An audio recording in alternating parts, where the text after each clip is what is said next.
Hello हे बाळांनो कल्याणकरी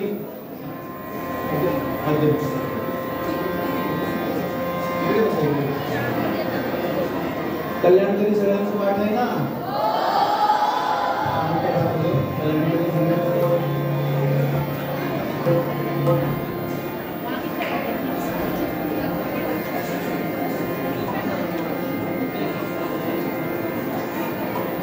कानपुराचं माहिती आहे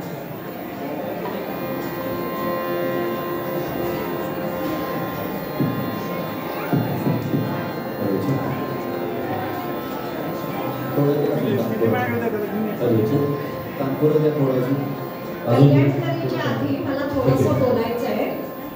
गेले 13 वर्ष समर्थ सेवा मंडळ सज्जनगड ही संस्था आपल्या मुलांसाठी हे शिबिर आयोजित करते आहे आणि त्यासाठी खूप कष्ट आणि खूप पैसा असं दोन्ही त्यांना लागतंय आणि कार्यकर्तेही जमवायला लागतात. आपले समर्थ सेवा मंडळाचे कार्यवाह योगेश बुवा हे आम्हाला मोकळा हात देतात की मुलांसाठी तुम्ही काहीही करा पण मुलं छान राहिली पाहिजे. आणि दुसरं म्हणजे त्यांच्या पाठीमागे त्यांची आई विद्याताई पुरोहित या सक्षम उभ्या असतात आणि खूप काम असतं जे आपल्याला कळत सुद्धा नाही.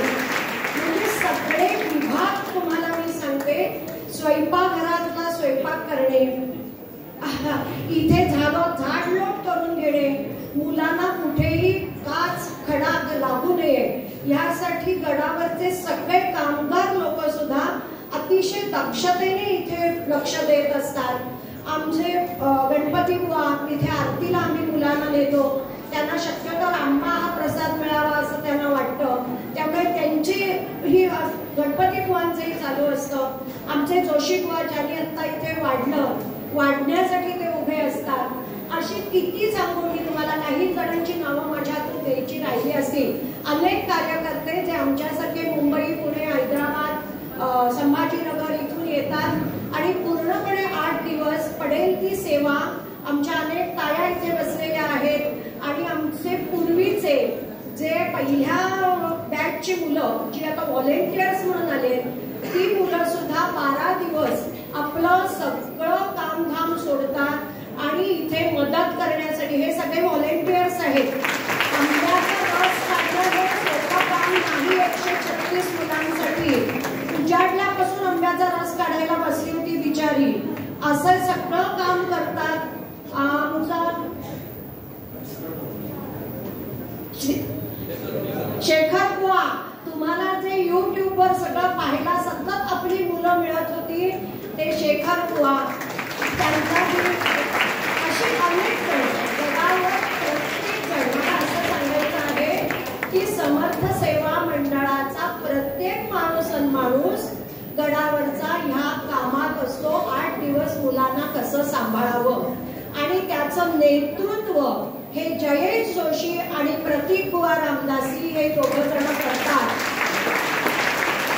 अक्षरशः पहाटे 5 पासून उठून रात्री 11 वाजेपर्यंत अक्षरशः फिरत असतात त्यांच्या पाठून. कधी रागावतात, कधी गोड बोलतात, कधी तांगड्या मोडू असं म्हणतात, मोडत नाही पण त्यांना धमकी देतात.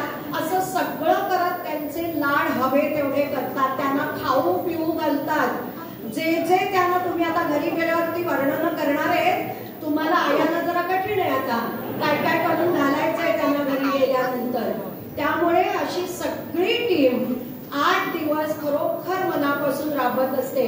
आमचा राजू 8 दिवस गेले आलेला आहे, तबला वादक आहे कीर्तनाला, पण मुलांसाठी वेळ काढून ते आलेले आहेत. नुसतं म्हटलं मला आता ही अशी एक दिसतात राधेश्याम सारखी मुलं आमची सगळी.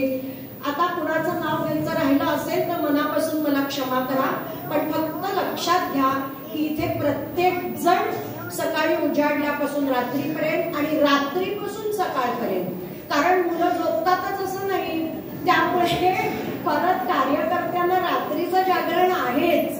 ते सगळं सांभाळणं 24 तास मुलांना सांभाळण्याचं काम समर्थ सेवा मंडळ करतं. त्यांच्यावर विश्वास टाकून तुम्हीही तुमच्या मुलांना इथे पाठवता, त्याबद्दल तुमचंही आभार आम्ही मानतो. असंच पाठवा. आणि आमची ही गोड मुलं, मस्ती केली तरी लाडकी आहेत, आमच्या सगळ्यांची लाडकी मुलं आहेत ही पण गोडपणे वागतात. आमचे 8 दिवस कुठे जातात आम्हाला कळत नाही आणि आम्हाला दमल्यासारखं वाटतच नाही या मुलांमुळे. त्यामुळे समर्थ सेवा मंडळाचे आपण आभार मानूया. आणि आता कल्याणकरी रामराया होईल. ती झाली की सांगितल्याप्रमाणे एकेका टेबलाशी या. प्रतीक बुवा अनाऊन्स करतील नावं आणि टेबल नंबर आणि मुलाला, आणि तिथे सही करा. प्रत्येकाने मूल ताब्यात घेतलं ह्याची सही करा. आणि मग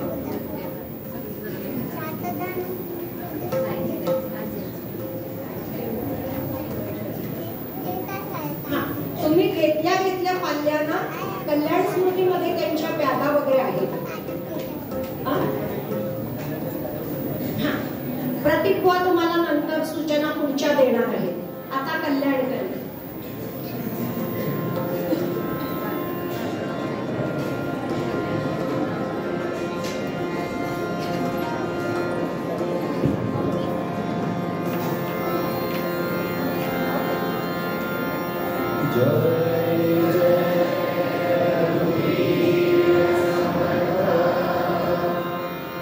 कल्याण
घ्या. प्रत्येक पाल्याबरोबर फक्त एकच पालक इथं उपस्थित राहा हॉलमध्ये. गर्दी कमी करण्यासाठी जर जास्तीचे पालक आले असतील तर हॉलच्या फक्त बाहेरच्या पटांगणात थांबा. एकाच फक्त पालकांनी इथं पाल्य ताब्यात घेण्यासाठी थांबा. बाकीच्यांनी बाहेरच्या पटांगणात थांबा. मुलांना उभे राहू नका, सगळ्यांनी बसून घ्या. सांगतो